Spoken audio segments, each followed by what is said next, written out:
जिड्डू कृष्णमूर्ति की किताब ईश्वर क्या है, प्रकरण 10। मुझे प्रतीत होता है कि मनुष्य शताब्दियों से शांति, मुक्ति तथा परमानंद की उस स्थिति को खोजता रहा है जिसे वह ईश्वर कहता है।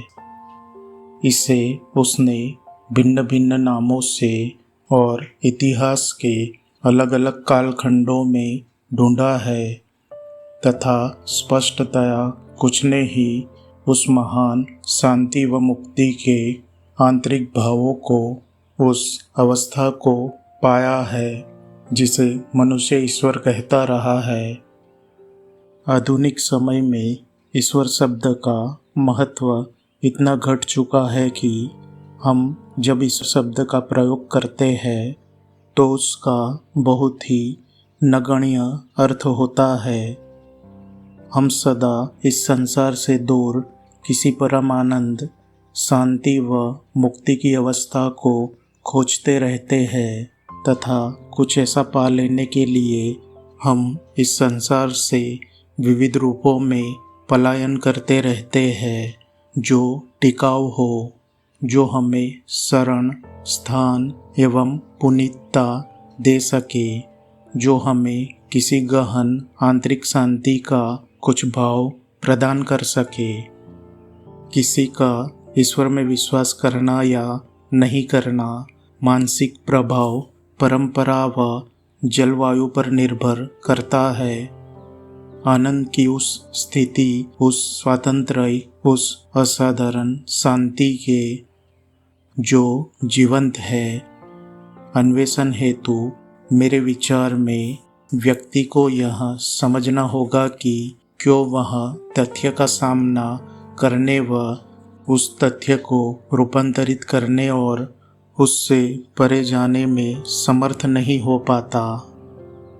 यदि हो सकता तो बात करना चाहूँगा, बल्कि साथ साथ इस भाव को संप्रेषित करना चाहूँगा कि क्यों हम विचार को इतना अधिक महत्व देते हैं और कर्म को नहीं। यद्यपि हम इस बारे में भिन्न भिन्न प्रकार से अलग अलग समय पर और यहाँ बम्बई में भी इन वार्ताओं के दौरान बात कर चुके हैं, मैं इस विषय को एक अलग तरीके से लेना चाहूँगा, क्योंकि मुझे ऐसा लगता है कि हम कुल मिलाकर पूरी तरह से इस समाज के लिए जिम्मेवार है जिसमें हम रहते हैं। हम में से प्रत्येक व्यक्ति पूरी तरह से समग्र रूप से इस दुर्दशा के लिए, इस विभ्रामक के लिए, आधुनिक जीवन की इस निपट ध्रुव संस्था के लिए उत्तरदायी है। हम संभवतः इससे पलायन नहीं कर सकते, हमें इसे रूपांतरित करना होगा। मनुष्य इस समाज का हिस्सा है तथा यह समाज उसी का बनाया हुआ है। इसके लिए वह हर तरह से और पूरे तौर पर जिम्मेवार है। उसे इस समाज को रूपांतरित करना होगा और अपने खुद के भीतर तथा उसके द्वारा समाज के ढांचे में भी एक आमूल परिवर्तन, एक रूपांतरण उसके लिए तभी संभव है जब वह अवधारणाओं में, विचारों में पलायन करना बंद कर दे। ईश्वर एक अवधारणा है जो जलवायु, उस वातावरण तथा उस परंपरा पर आधारित है जिसमें आपका पालन पोषण हुआ है। साम्यवादी संसार में लोग ईश्वर पर विश्वास नहीं करते, यह भी उनकी परिस्थितियों पर ही आधारित है। यहाँ आपका आधार आपकी परिस्थितियाँ, आपका जीवन और आपकी परंपराएं हैं और उसी पर आपने यह अवधारणा निर्मित की है। हमें इन परिस्थितियों से, समाज से स्वयं को मुक्त करना होगा तथा केवल तभी मनुष्य के लिए अपनी स्वतंत्रता में ही उसका अन्वेषण संभव है जो सत्य है, किंतु ईश्वर नाम के एक विचार में पलायन करने मात्र से समस्या कतई हल नहीं होती है। ईश्वर या और जो भी नाम आप इस्तेमाल करना चाहे, मनुष्य का चालाकी भरा आविष्कार है तथा हम उस आविष्कार को, उस चालाकी को धूप बत्ती से, कर्मकांडों से, तरह तरह के विश्वासों मतों से ढांपते रहते हैं। हमने मनुष्य को कैथोलिक, हिंदू, मुस्लिम, पारसी, बौद्ध के रूप में बांट दिया है, जो सबकी सब मनुष्य द्वारा ही आविष्कृत चतुर चालाक संरचनाएं हैं और मनुष्य इसका आविष्कार करके इसी में फंस गया है। बिना वर्तमान संसार को समझे, उस संसार को जिसमें वह रहता है, उसकी दुर्दशा का संसार, उसके विभ्रम, दुख, दुश्चिंता, हताशा और अस्तित्व के संत्रास का संसार, अशेष अकेलापन, जीवन की नितांत अर्थहीनता का एहसास, बिना इस सब को समझे केवल अवधारणाओं को बहुगुणित करते जाना, चाहे जितना संतोषदायी लगे, उसके मायने कुछ भी नहीं है। यह समझना अत्यंत महत्वपूर्ण है कि क्यों हम किसी अवधारणा को निर्मित या प्रतिपादित करते हैं। मन एक अवधारणा का प्रतिपादन करता ही क्यों है? प्रतिपादन से मेरा अभिप्राय है दार्शनिक या तार्किक अथवा मानवतावादी या भौतिकवादी अवधारणाओं का कोई ढांचा बनाना। अवधारणा संगठित विचार है। उस संगठित विचार विश्वास अवधारणा में मनुष्य जीता है। हम सब यही करते हैं, चाहे हम धार्मिक हो या अधार्मिक। मेरे विचार में यह पता लगाना महत्वपूर्ण है कि मनुष्य हमेशा से अवधारणाओं को इतना असाधारण महत्व क्यों देता आया है। हम अवधारणाएं प्रतिपादित करते ही क्यों है?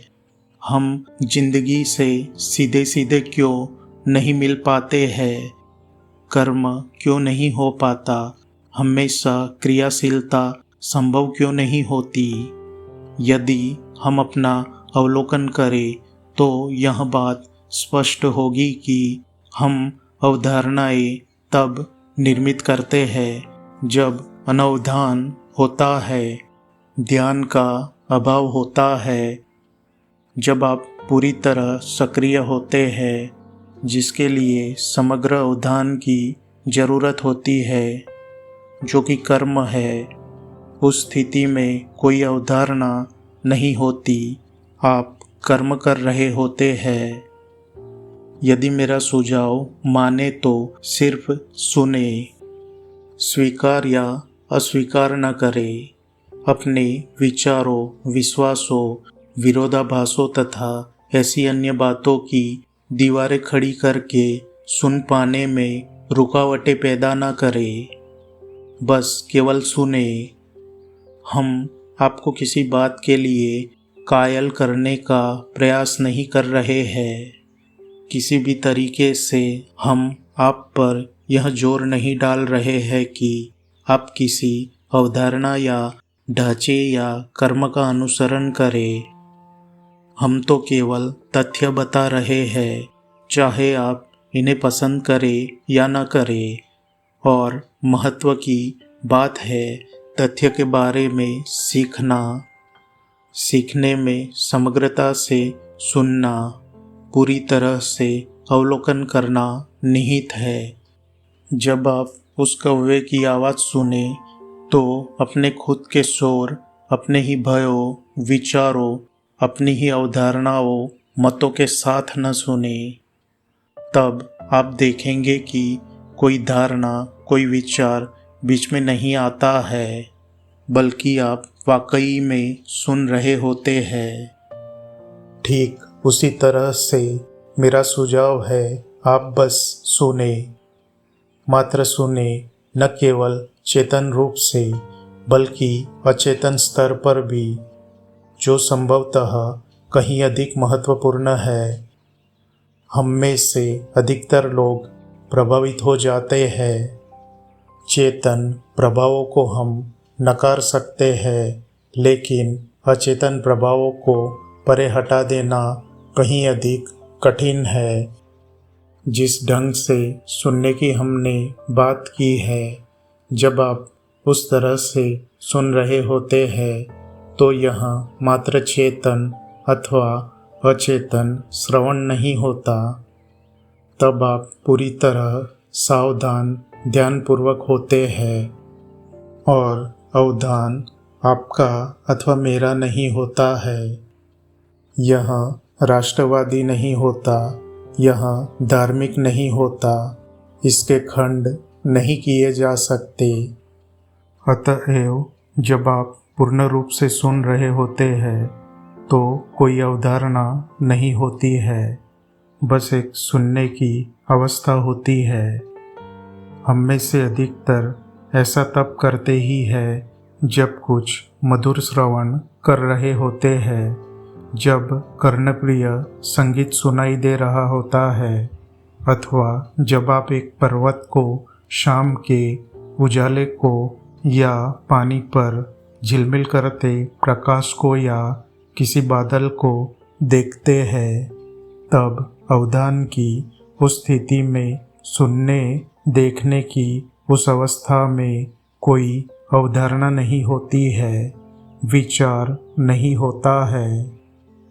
इस तरह से यदि आप इतनी आसानी से उस प्रकार के प्रयास रहित अवधान के साथ सुन पाए, तब संभवतः हम अवधारणा और क्रिया अर्थात विचार और कर्म के विषय की महती सार्थकता को देख सकेंगे।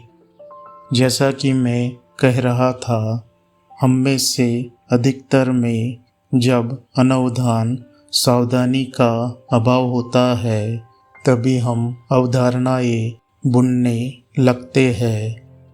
हम अवधारणाओं की निर्मिति अथवा कल्पना तब करते हैं जब वे अवधारणाएं हमें एक सुरक्षा, एक निश्चितता का भाव प्रदान करती हो, और निश्चितता तथा सुरक्षित होने का यह भाव ही अवधारणाओं को जन्म देता है। एवं इन्हीं अवधारणाओं, इन्हीं विचारों में हम पलायन करते रहते हैं और इसीलिए कर्म हो नहीं पाता है। जब हम जो है उसे पूरी तरह समझ नहीं पाते तो हम अवधारणाएं निर्मित या प्रतिपादित कर लिया करते हैं। इस तरह अवधारणाएं तथ्य से कहीं अधिक महत्वपूर्ण बन जाती है। यह मालूम करने के लिए, वस्तुतः इस तथ्य का पता लगाने के लिए कि ईश्वर है या नहीं, अवधारणाओं की कतई कोई सार्थकता नहीं है। आप विश्वास करते हैं या नहीं करते हैं, आप आस्तिक है या अनीश्वरवादी है, इन सारी बातों का कुछ मतलब नहीं है। अन्वेषण के लिए, पता लगाने के लिए आपको अपनी पूरी ऊर्जा की दरकार होगी। आपकी समस्त ऊर्जा, ऐसी ऊर्जा जिसमें दाग धब्बे नहीं है, खरोचे नहीं है, वह ऊर्जा जो विकृत नहीं की गई है, जिसे दूषित नहीं किया गया है। अतः यह समझने, पता लगाने के लिए कि क्या उस यथार्थ जैसा कोई तत्व है जिसे मनुष्य लाखों लाखों वर्षों से खोजता रहा है, व्यक्ति के पास ऊर्जा होनी चाहिए। ऐसी ऊर्जा जो पूर्णतः समग्र दूषण रहित हो, और उस ऊर्जा के प्रादुर्भाव हेतु हमें प्रयास को समझ लेना होगा। धन्यवाद। आपका दिन शुभ हो।